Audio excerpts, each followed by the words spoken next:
Hey, fourth graders, it's Mrs. Coughlin. In just a couple weeks, you're going to be completing an opinion writing DCA, which also includes a speech giving component. And so today I'm going to quickly go over our opinion writing rubric and the speech giving rubric that we will use to score your opinion writing paper and your speech. And I'm really going to just be focusing on the three column here. That is where you are meeting standard. If you receive a 3, that means you're meeting standard. A 2 or a 1 would be approaching or below standard, and a 4 would be considered exemplary. That's that above and beyond. But I'm really going to be pointing out the 3 column.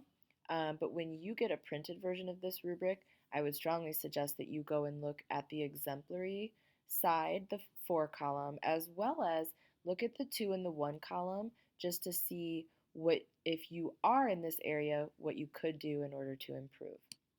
So if we get started, the first thing that we're going to be looking for in your opinion writing piece is the introduction.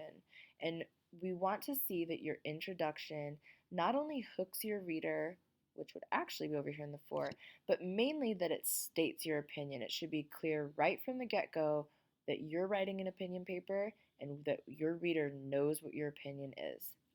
The next thing we're looking at is point of view, and it says the first person point of view is consistent in most parts of the writing with only minor inconsistencies. So what is point of view?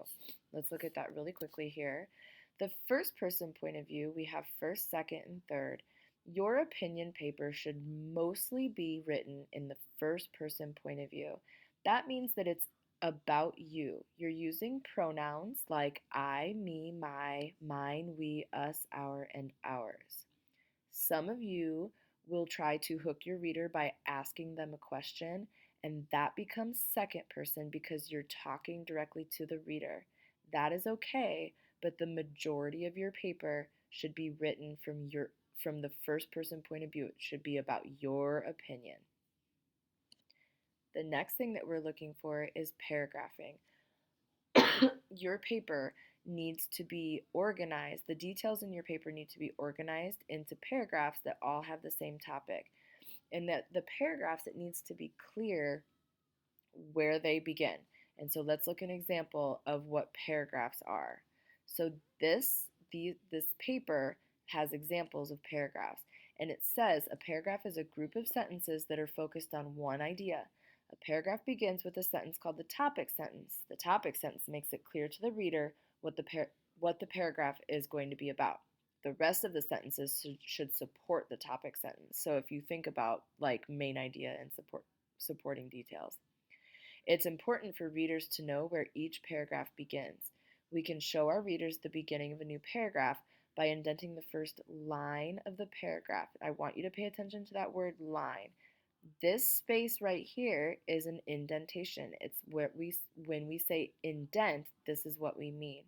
And when we say the first line, if you notice this paragraph here has a sentence, a full sentence, and then here's another part of the sentence. So when we say line, we're not talking about sentence because that would just be this right here. The line includes the whole first line, the whole first group of words that start that paragraph. That is what should be indented. The rest of the lines should not be indented until you're ready to start a new paragraph. So it says, when writing on paper, indenting is done by leaving 2 finger spaces before you start the first line in each paragraph. When typing, indenting is done by simply hitting the tab key. It is important to remember that you only indent the first line of a paragraph. Ask yourself how many paragraphs this paper has. And we're actually going to fix that. That's not a question. And how do you know? So this paper has 2 paragraphs, 1, 2, and you know that because you can see right here 1, 2 times that indenting has occurred. Does your paper have obvious paragraphs, or do you need to go back and indent? So if your paper doesn't look like this, that might tell you that you need to go back and indent so that your reader is clear on where your paragraphs begin. No paragraph papers look more like this.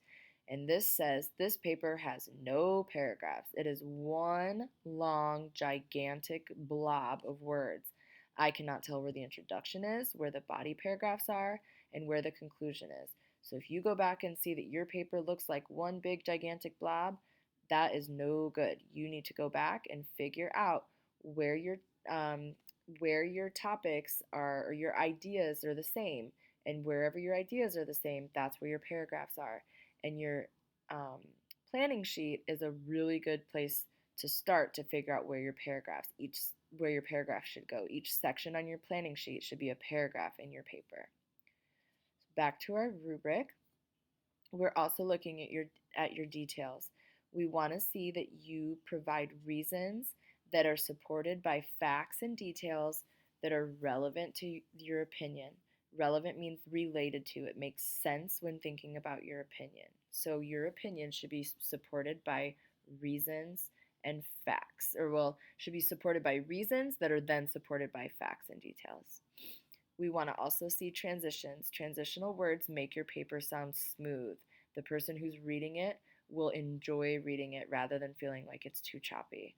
And finally, your conclusion needs to state your opinion, and it needs to make it clear that this is the ending of your paper and remind the reader, here's what my opinion was. Moving on to the speech, you're going to, after you write your opinion paper, you're going to use that paper and your planning sheet to write a speech. And again, we're looking in this 3 column here. So first of all, we're looking to see if you speak clearly when you're giving your speech.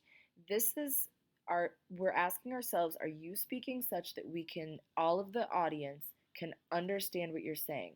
You're not putting your hands in your mouth. You're not doing things that make it difficult for us to understand or hear you.